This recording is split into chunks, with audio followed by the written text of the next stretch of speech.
Good morning, everyone. We have started chapter 16 garbage in garbage out. और इस chapter में सबसे पहले we have studied about what is garbage.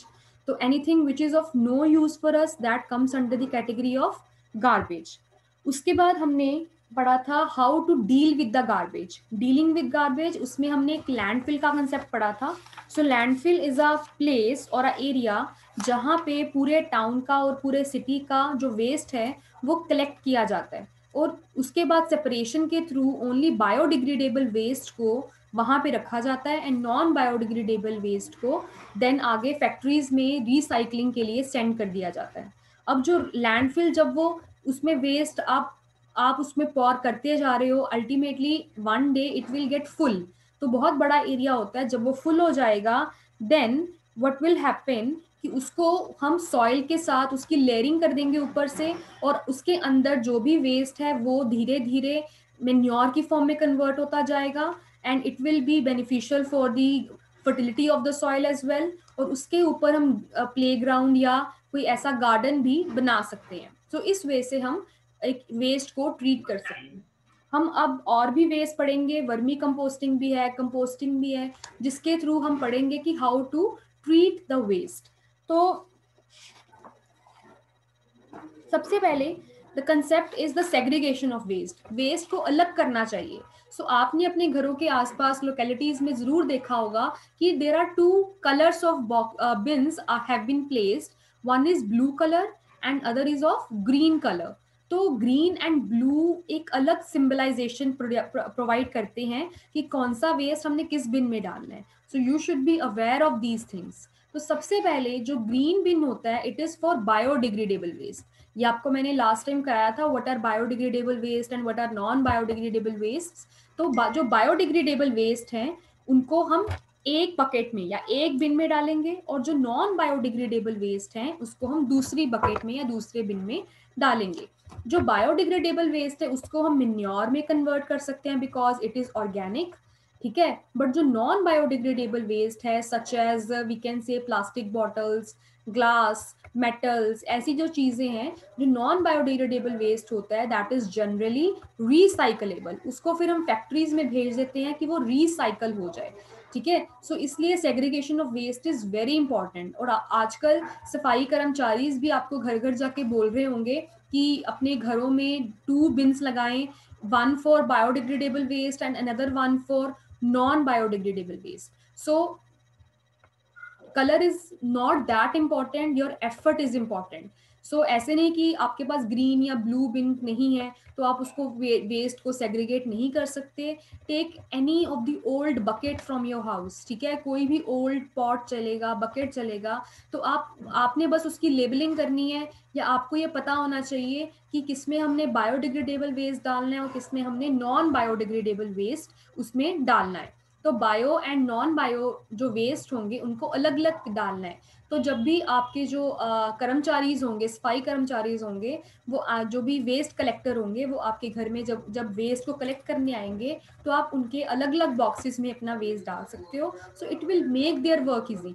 ठीक है. आपका तो आपने तो वेस्ट डालना ही है बिन में. सो टाइम इतना नहीं लगेगा. आपने एक बिन में डालना है तो दूसरे बिन में भी डाल दो. ठीक है. बट उनका काम आसान हो जाएगा कि उनको जो वेस्ट को सेग्रीगेट करना पड़ता है, dry waste and wet waste को, उनको टाइम कम लगेगा. और वैसे भी ये एक्टिव सिटीजन्स आप इससे ऑब्वियसली शो होगे जब आप वेस्ट को सेग्रीगेट करोगे. As you are very intelligent and science student so you should know कि इन सब चीज़ों के क्या फ़ायदे हैं.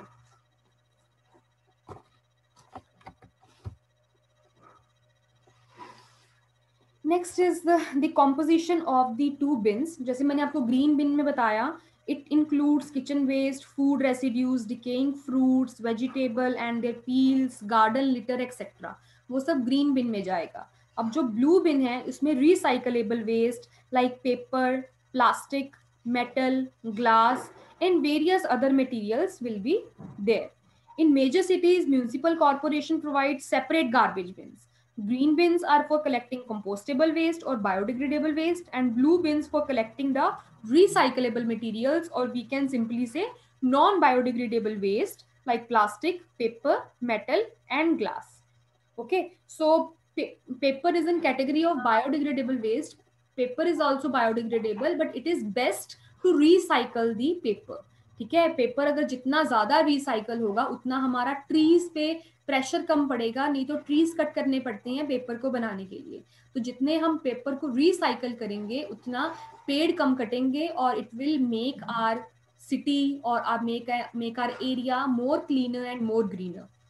Okay, so next are the other ways how to we can say how to treat the waste or how to we can say handle the waste. तो सबसे पहले हम बात करेंगे कंपोस्टिंग की, then we will talk about the vermi composting. And composting is the EVE topic of this term.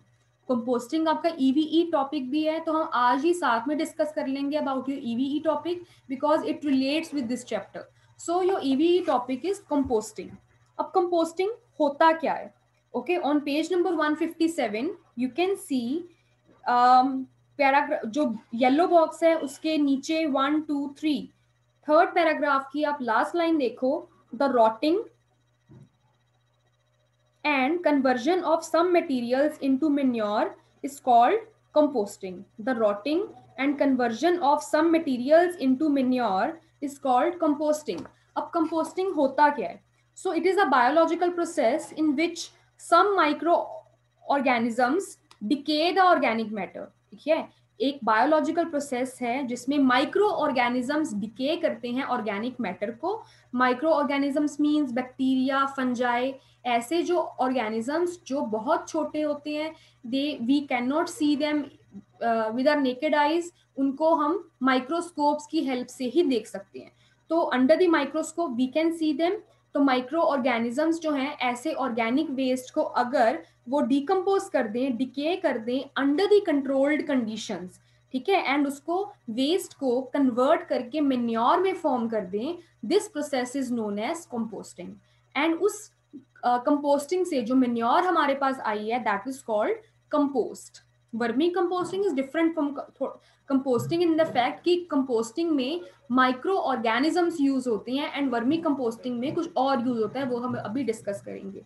So that is your EVE topic. Composting is a process of conversion of organic matter into the manure by the action of microorganisms, and they converted it to manure, and the manure is known as the compost. So this is known as composting. Next we'll talk about vermi composting. ठीक है, vermi composting क्या होता है? काम same ही करना है, organic matter को हमने मेन्योर में चेंज करना है, but the difference between composting and vermi composting lies in the source कि वो किससे बनाए जाते हैं एंड ये किससे बनाया जाता है. तो कंपोस्टिंग में जैसे बताया था मैंने आपको, micro organisms are used, but vermi composting में special type of earthworms are used. Okay, special type of earthworms. Earthworms are not micro organisms. Earthworms को हम नेकेड आई से देख सकते हैं, अर्थवॉर्म्स आर मैक्रो ऑर्गेनिजम्स. तो अर्थवॉर्म्स, और earthworms में भी जो स्पेशल टाइप ऑफ अर्थवॉर्म्स है जिनको रेड वॉर्म्स बोला जाता है, वो हमने यूज करने हैं इस प्रोसेस के लिए. जो रेड वॉर्म्स होंगे वो ऑर्गेनिक मैटर को ईट अप कर लेंगे, ठीक है, एंड उसको डाइजेस्ट कर देंगे. ठीक है, क्या करना है आपने, अपने वेजिटेबल वेस्ट एक पिट में डालते जाना है, उसमें आपने रेड वॉर्म्स डाल देने हैं. रेड वॉर्म्स उनका फूड होगा, ये जो पील्स होंगे, किचन वेस्ट होगा, वो एज अ फूड उसको खाएंगे, डाइजेस्ट करेंगे, और एक्सक्रीट करने के बाद जो उनका प्रोडक्ट निकलेगा, एक्सक्रीटरी प्रोडक्ट होगा, that will form the manure. तो after some time you will see कि जैसे आपने वेस्ट डाला हुआ है, but after 1 month you will see कि वो एक ब्राउन ब्लैकिश तरह का पाउडरी फॉर्म में मटेरियल बना होगा, that will be your manure. So this process is known as vermicomposting. So I am going to repeat again. Compost is prepared using the special type of earthworm called redworm. This process is known as vermicomposting. And you can also do the vermicomposting at your homes also if you have that particular space होनी चाहिए, ठीक है, particular sources होने चाहिए, then you can also perform and make your own compost and own manure, and आप अपनी garden में pots में उसको use कर सकते हो, and it is very healthy and very organic. But make sure vegetable peels ये सब डाल, eggs के shells आप डाल सकते हो, sea shells आप डाल सकते हो, but make sure पेपर जो है वो शाइनी पेपर आपने इसमें नहीं डालना, बिकॉज उस पर प्लास्टिक की कोटिंग होती है. उसके बाद चिकन नहीं डालना आपने, मिल्क नहीं डालना, शुगर, ठीक है, सॉल्ट, ऐसी चीजें आपने नहीं डालनी, बिकॉज जब वो उस पे जो हमारे वॉर्म्स जब एक्ट करेंगे तो disease causing bacterias will generate. जब ऐसी चीजें, पिकल्स हैं, सॉल्ट है, ठीक है, मिल्क है, चिकन है, अगर आप ऐसी चीजों, though they are biodegradable, I am not saying they are not biodegradable, but there are some chemical reactions involve in this, जिसकी वजह से जब वो कंपोस्टिंग में चेंज होंगे then they can produce the disease causing bacteria as well. तो वो हमें प्रोड्यूस नहीं करना, और इसलिए हम ऐसी चीज़ों को एडअप नहीं कर दे। To know more about the process of vermi composting, here is the video, you can watch this video and see कि आप वर्मी कंपोस्टिंग कैसे कर सकते हो।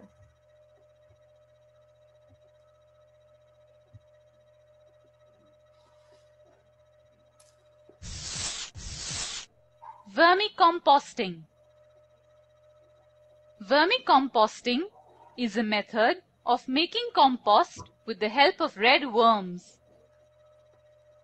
We know that earthworms are called farmers' friends. Redworm is a type of earthworm. Let us understand the process of vermicomposting in detail. First, we need to dig a pit about 30 centimeters deep. If it is not possible to find a place to dig a pit, you can even use a wooden box. This box should be placed where the temperature is neither too hot nor too cold. It means the box should be placed in a shade where there is no direct sunlight or snow. Spread a net or a chicken mesh at the bottom of the box. We can also spread 1 or 2 centimeters of thick layer of sand at the bottom of the box. Now we need to spread some vegetable wastes, including peels of fruits. One can also add dried animal dung, green leaves, pieces of newspaper, husk, etc. Remember, plastic coated or shiny paper should not be used. Now, water should be sprinkled to make the layer moist. But care should be taken that we do not use excess water. Also, the layer of waste should not be pressed. In fact, it should be kept loose so that it has sufficient air and moisture. Now, our pit is ready for the red worms to work on.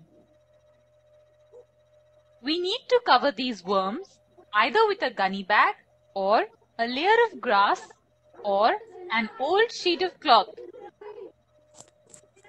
Before covering the worms, we need to keep some food for them.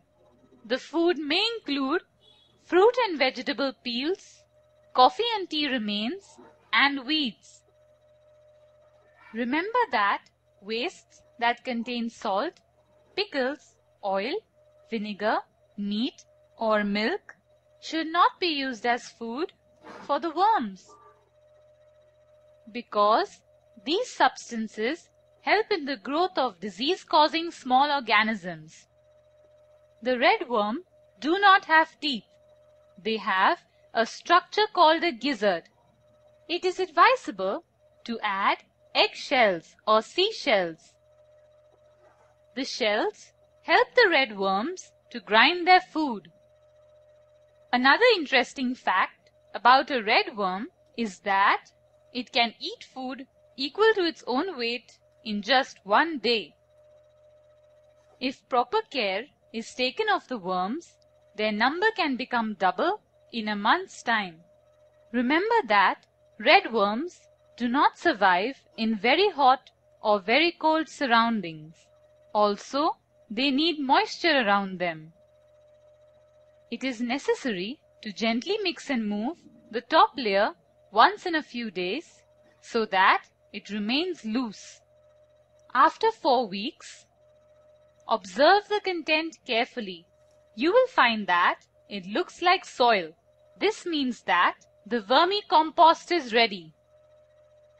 Now, to remove the compost, We have to put some food wastes in one corner of the box so that the worms move towards it.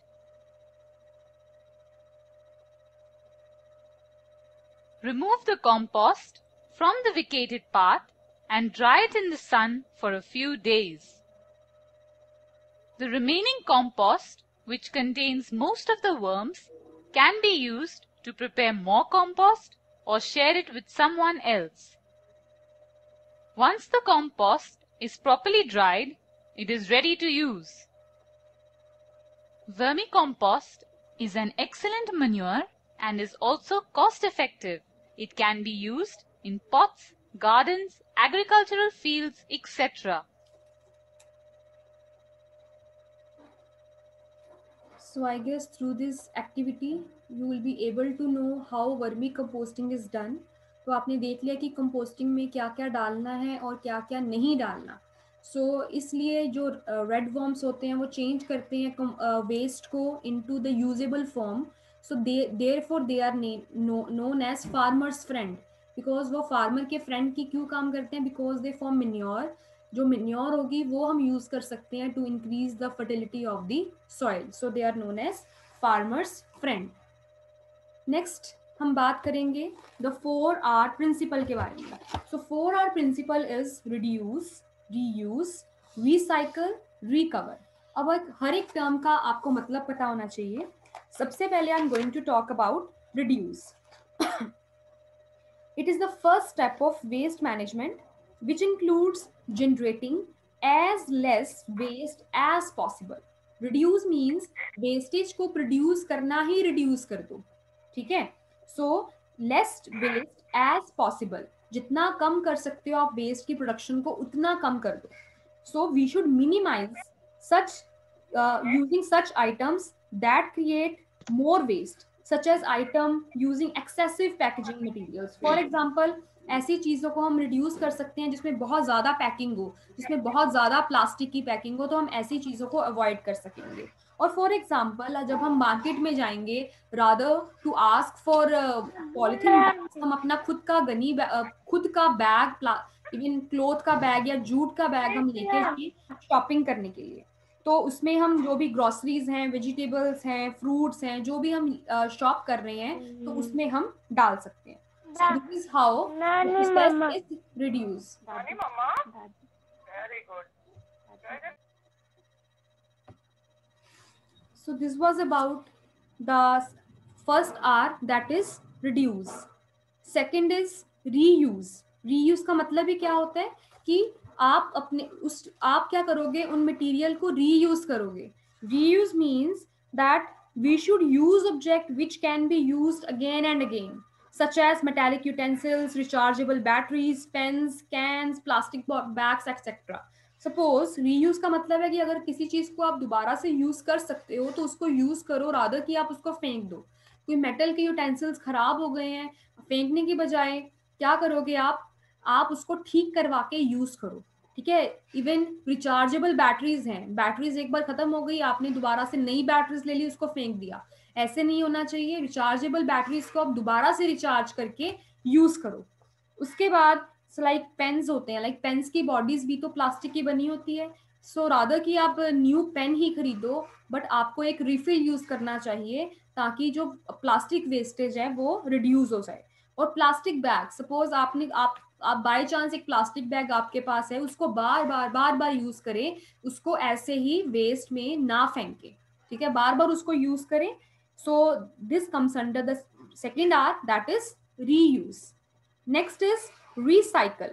The articles that are not reused should be sent for recycling. अब जो चीजों को हम reuse नहीं कर सकते, ठीक है, सपोज प्लास्टिक बैग बहुत ज्यादा यूज कर लिया, अब उसको आगे रीयूज करना इट इज नॉट पॉसिबल, तो send it to recycle unit. तो मटेरियल्स लाइक जैसे ग्लास हैं, मेटल्स हैं, प्लास्टिक्स हैं, पेपर हैं, उनको कलेक्ट करके सेपरेट करके उनको रिसाइकलिंग प्लांट्स तक भेजना चाहिए.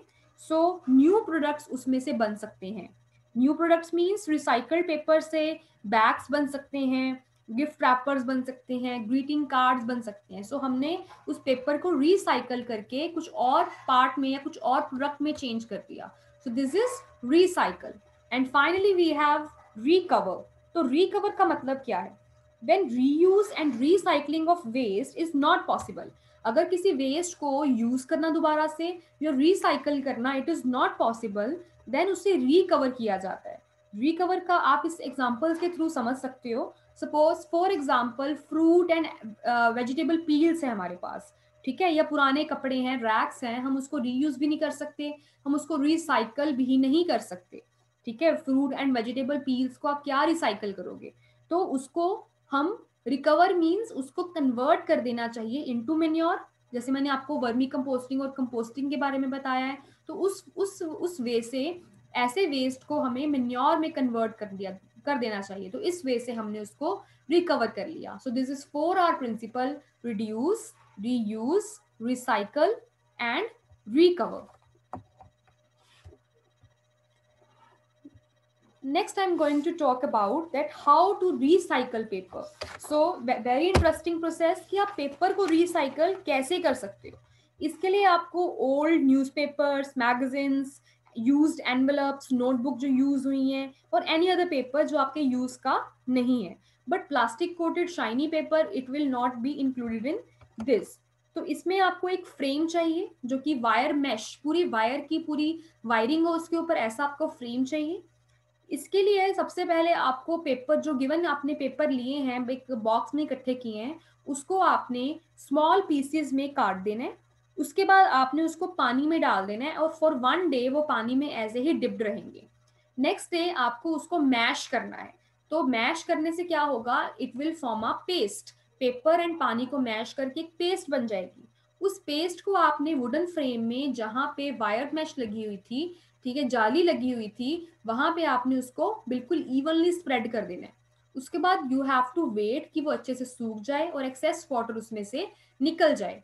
उसके बाद उस वुडन फ्रेम में से आपको उस जो मटेरियल था, पेस्ट थी, उसको निकालना है और उसको सन में ड्राई करना है। And after some time you may observe कि उसका जो वाटर है पूरी तरह सूख चुका होगा और हमारा पेपर रेडी होगा। बट अदरवाइज अगर आपने कुछ कलरफुल पेपर बनाना है। Anmol ma'am, yes ma'am.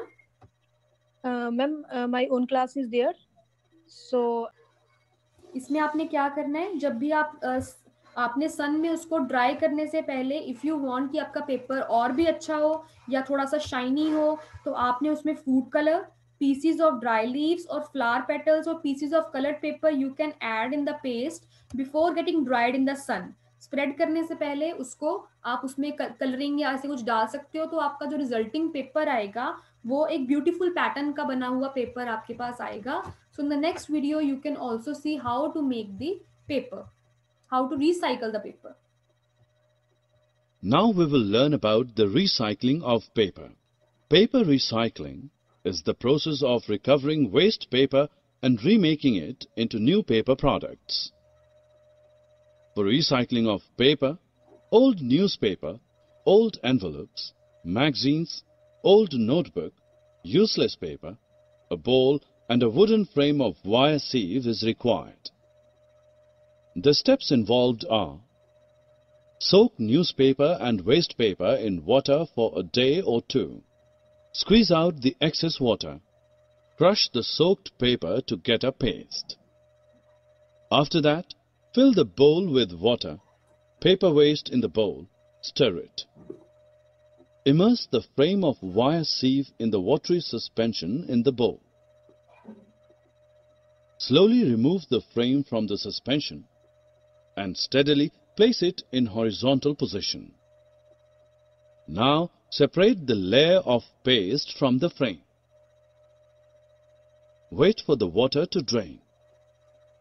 Thus we have the recycled paper. So I hope you have understood about the concept how to recycle paper. So yes, it is enough for today. If you have any doubt, you can ask your doubt and raise your hands.